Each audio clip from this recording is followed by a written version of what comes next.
¿Qué tal, chicos? ¿Cómo les va? Bueno, estamos acá reunidos para otra clase. El tema que vamos a tratar hoy es Mycobacterium tuberculosis. Ustedes saben que el Mycobacterium tuberculosis es el agente causal de una enfermedad llamada tuberculosis.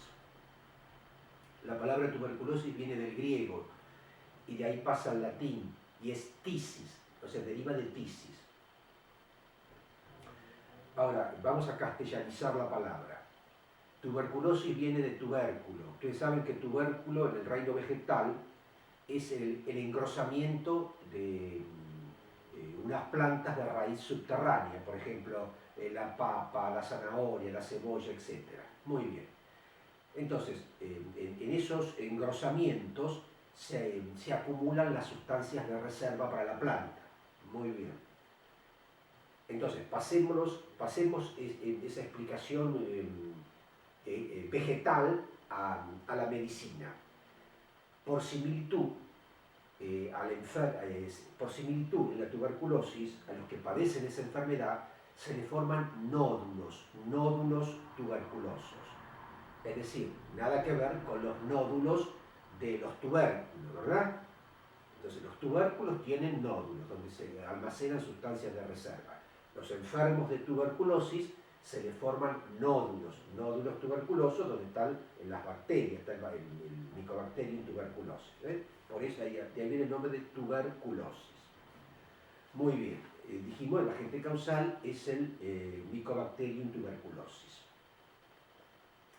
Si yo te lo tendría que definir, el Mycobacterium tuberculosis, te diría que es una bacteria gram positiva, en principio gram positiva, pero en realidad su verdadera tinción es ácido alcohol resistente, es un bacilo ácido alcohol resistente, crece en medios enriquecidos, o sea, es muy exigente, es una bacteria aerobia estricta, desarrolla una temperatura entre 35 y 37 grados y a un pH más o menos entre 6,7 y 6,7 y 7,2 aproximadamente. Y en cuanto al tiempo de desarrollo en el medio de cultivo, las micobacterias que afectan al ser humano son de crecimiento lento. Generalmente, más precisamente el Mycobacterium tuberculosis, del cual estamos hablando, comienza a desarrollar a los 20 días aproximadamente de haberse hecho la siembra. Promedio 30 días. Y los especialistas, los microbiólogos, dicen que recién a los 60 días hay que dar de baja un cultivo de Mycobacterium tuberculosis.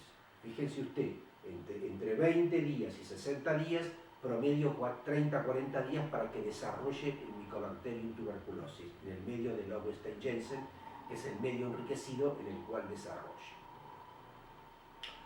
Muy bien. ¿Qué más tenemos que decir? Tenemos que decir que el 24 de marzo es el Día Mundial de la Tuberculosis, porque es el día en el cual Roberto Koch hizo el anuncio mundial del descubrimiento del bacilo, el 24 de marzo de 1882. Al Mycobacterium tuberculosis también se lo denomina con el sinónimo o heterónimo de bacilo de Koch, en honor a su descubridor. Muy bien. La tuberculosis es una enfermedad que afecta al 33% de la población mundial. Dicen qué importante. Es la segunda causa de muerte en el mundo y a su vez es la primer causa de muerte entre las enfermedades infecciosas.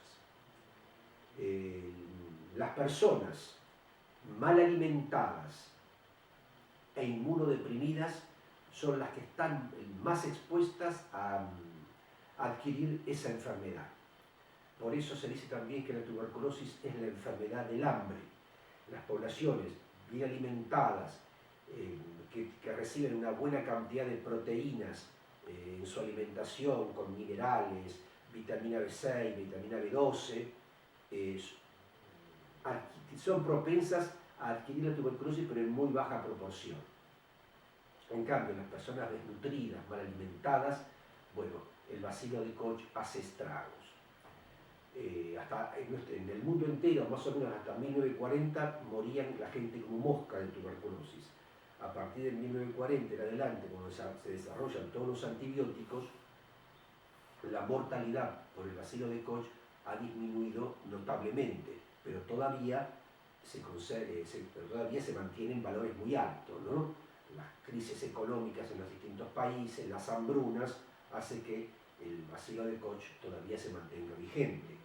Luego, con la aparición del SIDA, la gente se empezó a inmunodeprimir y los pacientes inmunodeprimidos son los primeros en adquirir esta enfermedad.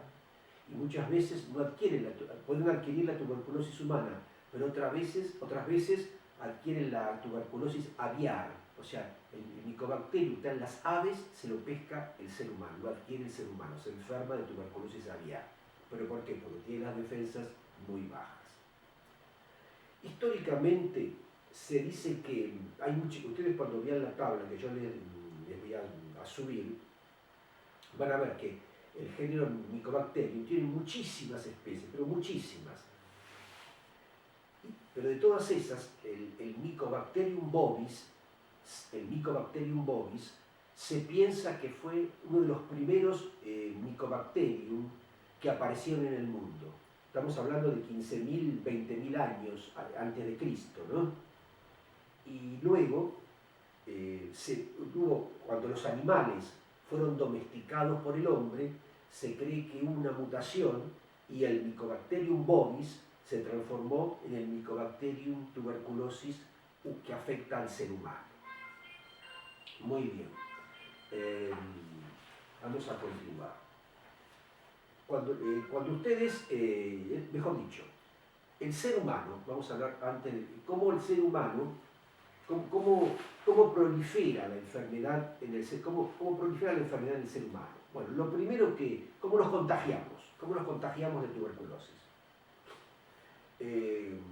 Tiene que haber un enfermo de tuberculosis que cuando habla o estornuda elimina como un spray. Ese spray, ya hemos charlado sobre el tema, son las gotitas de flush.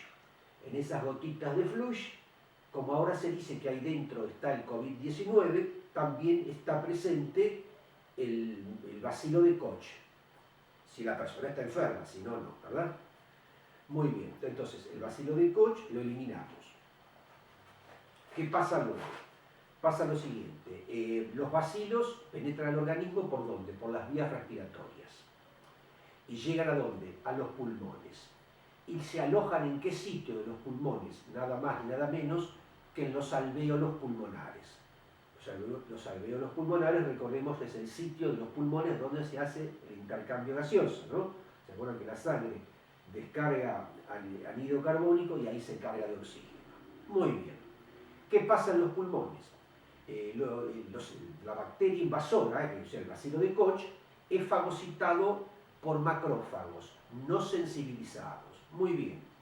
Entonces, como no están sensibilizados los macrófagos, no son capaces de destruirlos. Entonces el bacilo de Koch se multiplica dentro de la célula, la destruye a la misma, o sea, la célula estalla e infecta a otras células y se disemina por todas las partes del pulmón. ¿Qué pasa luego? En pocas semanas, el receptor, que es el comunicador entre el macrófago y los linfocitos T, da la voz de alarma, suena la sirena de alarma. Entonces, los linfocitos T actúan sobre los macrófagos de dos maneras. Los linfocitos T cooperadores, que serían los CD4, activan los macrófagos. ¿Para qué? Para destruir al bacilo de Koch. Y los linfocitos T supresores, que serían los CD8, destruyen luego a los macrófagos infectados. Ese es el mecanismo de defensa, ese es el mecanismo yo le acabo de describir, el mecanismo de entrada del bacilo de Koch, cómo actúa él dentro de los pulmones y luego cómo se activa una artillería de defensores de nuestro organismo. Fundamentalmente son los linfocitos T cooperadores, los CD4, los que activan los macrófagos para destruir a la micobacteria. Y luego los linfocitos T supresores, que serían los CD8, son los que destruyen a los macrófagos infectados.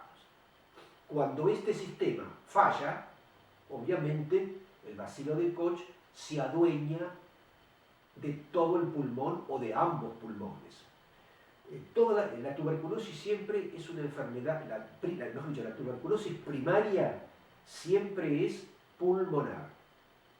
Luego, si no se combate, si no se logra combatir, se transforma en secundaria. Y ahí cuando se transforma en secundaria puede ir a atacar cualquier otra víscera de nuestro organismo. Yo acá tengo, les voy a enumerar los distintos, lo que yo les decía recién, la tuberculosis pulmonar es la primaria. Y después la tuberculosis extrapulmonar puede ser meningia, o sea, puede afectar las meninges, no solamente el meningococo puede provocar meningitis. Meningitis es inflamación de las meninges. El bacilo de Koch puede provocar meningitis tuberculosa, puede haber tuberculosis ocular que afecta a la vista, puede haber tuberculosis cardiovascular. Yo, por ejemplo, tuve una paciente con tuberculosis pericárdica que no sabían lo que tenía, le hicieron punción, le sacaron líquido del pericardio, se había juntado entre el pericardio y el corazón, se cultivó y dio positivo. Era tuberculosis pericárdica.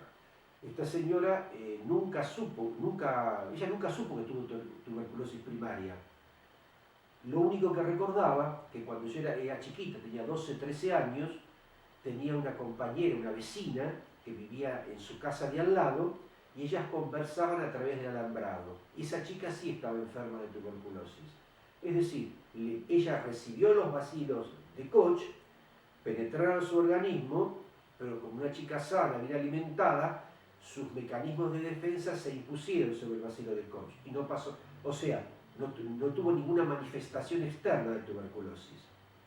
Pasaron 50 años, esta señora ya estaba en la menopausia, era gordita, bajó de peso, dejó de comer proteínas, dejó de alimentarse bien y el bacilo de Koch sacó la banderita y le provocó una tuberculosis secundaria.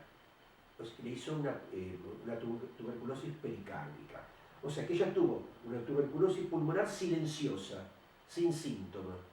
Pero también eso es peligroso porque el tuberculoso asintomático, nadie se da cuenta y él elimina bacilos para todos lados, ¿verdad? Bueno, también hay tuberculosis genitourinaria, tuberculosis ganglionares, tuberculosis osteoarticulares, tuberculosis renales,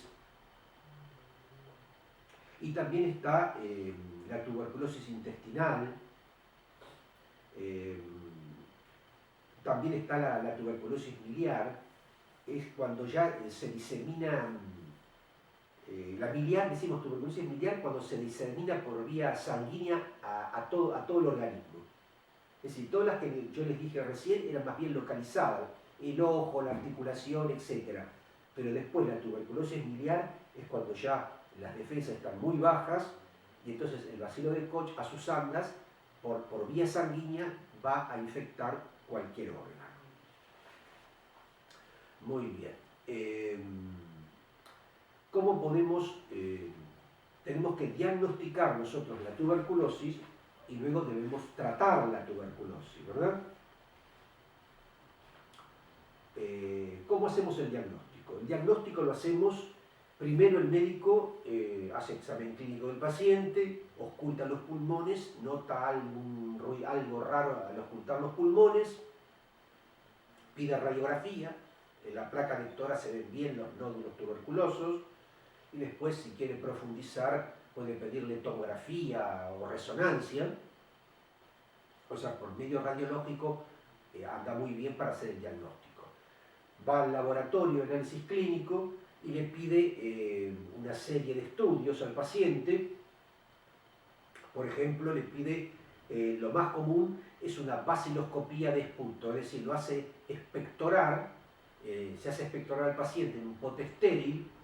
Previamente el paciente se tiene que haber enjuagado la boca varias veces, hacerse buches o sea, antes de expectorar, hacerse buches con bicarbonato y bastante agua tibia, ¿no?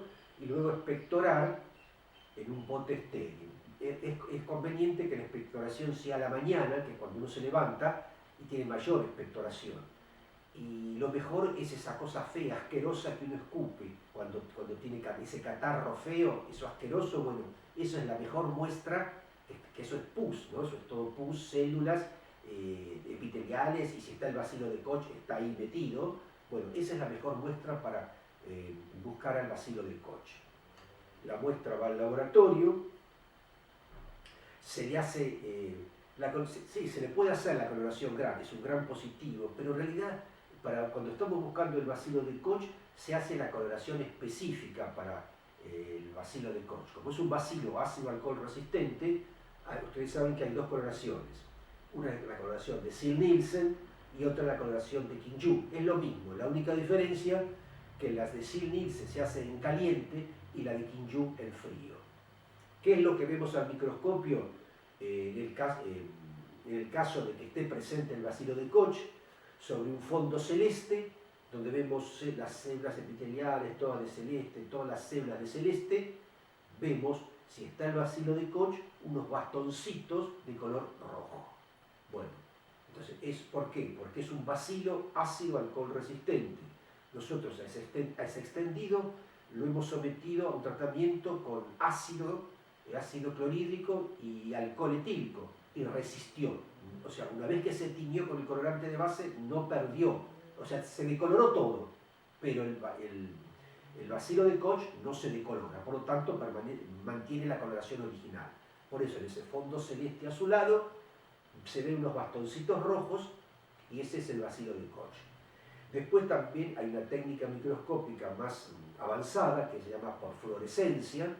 Es la técnica de la rodamina-uramina, donde se ven los bacilos de color anaranjado.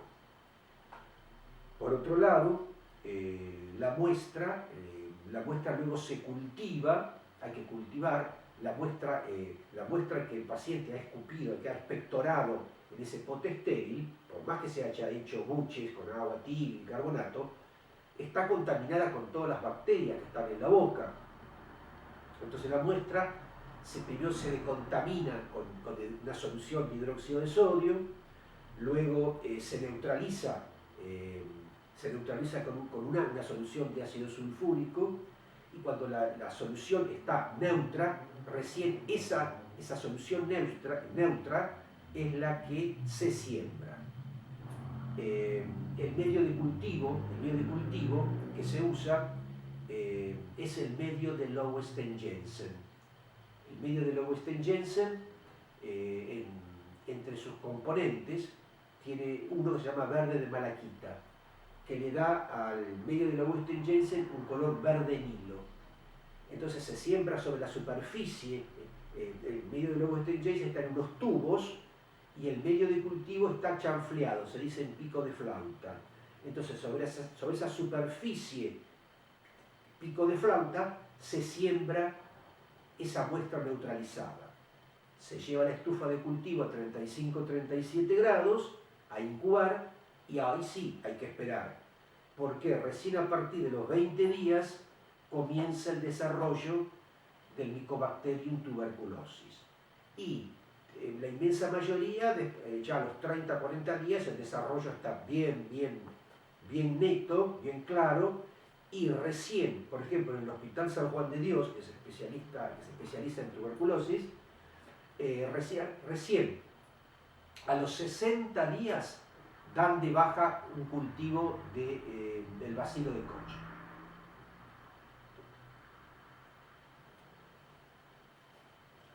Bueno, les voy a contar la composición, el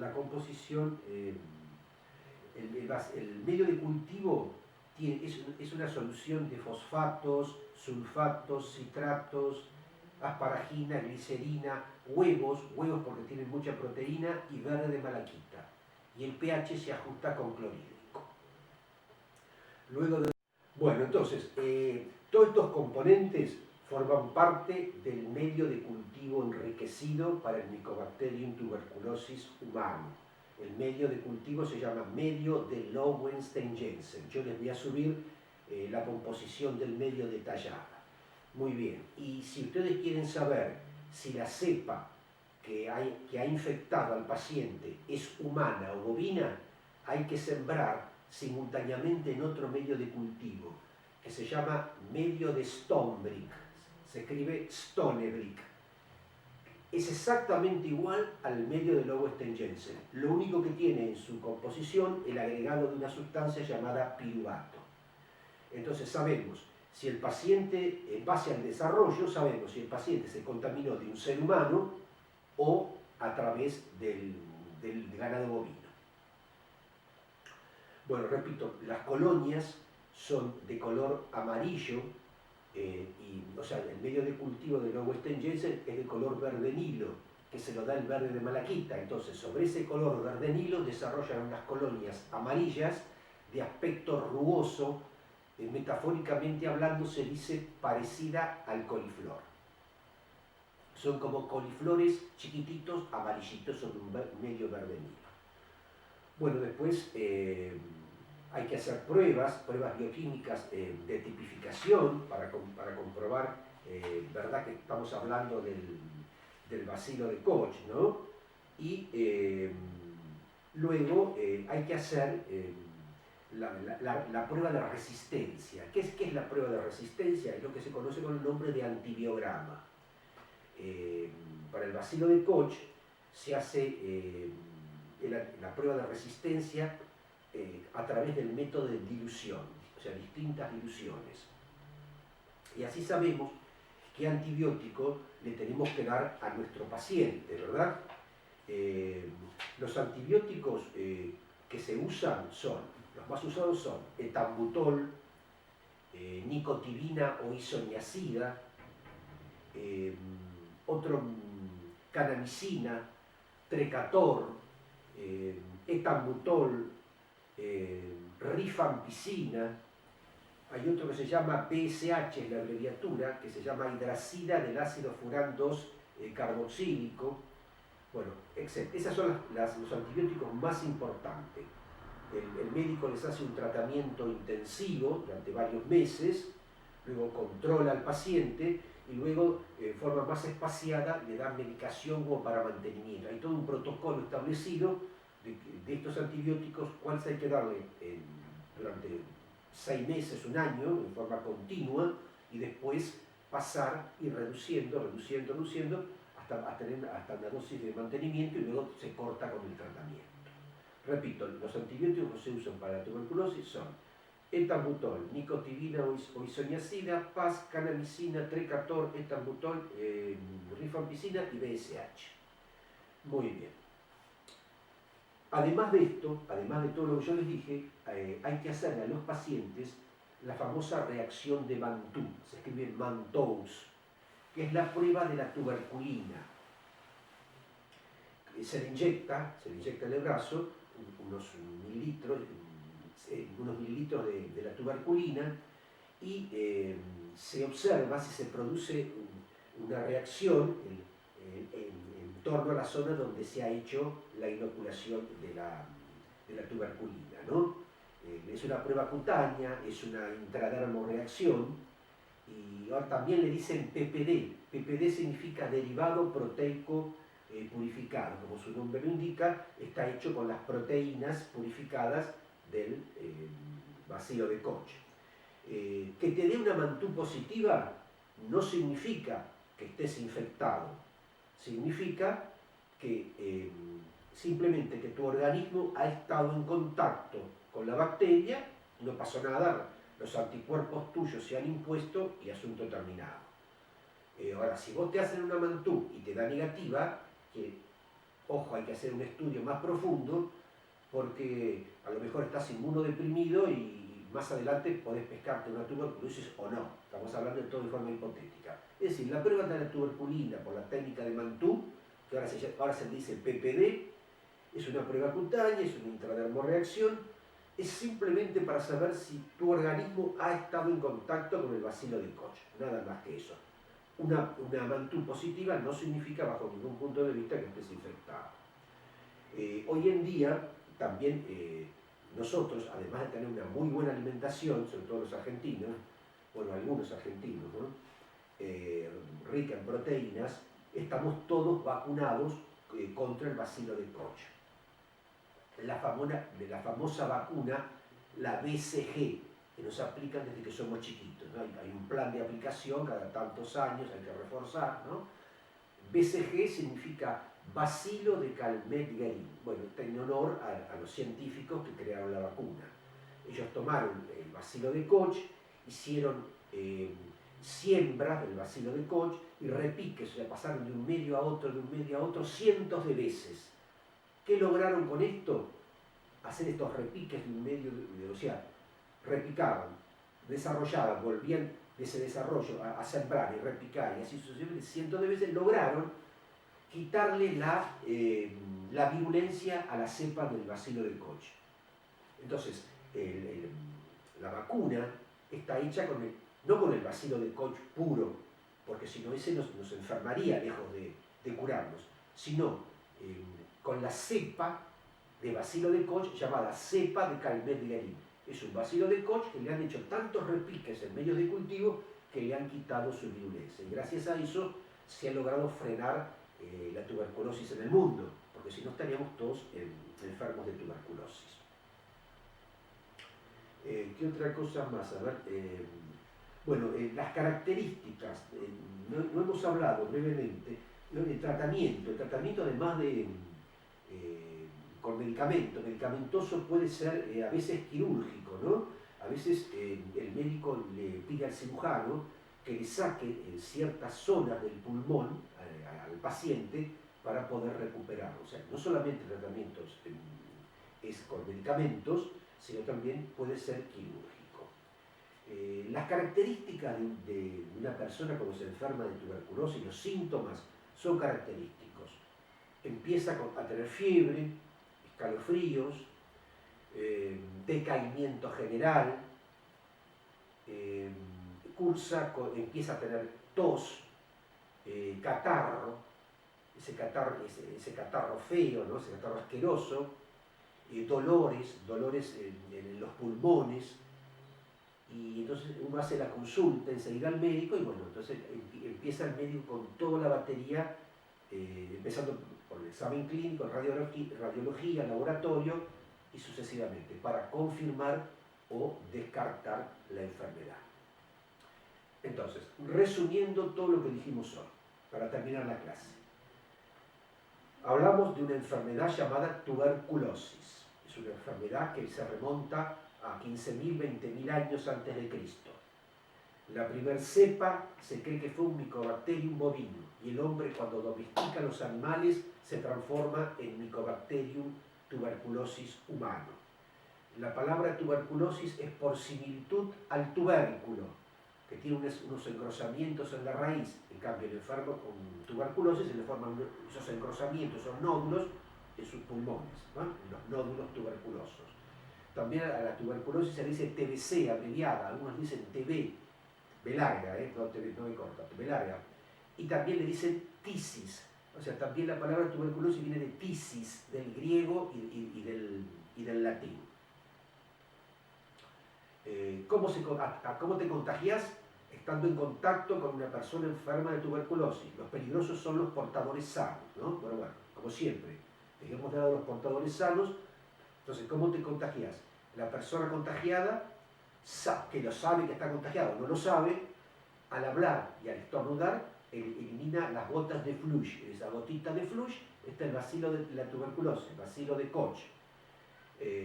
Va a los pulmones, especialmente a los alvéolos pulmonares.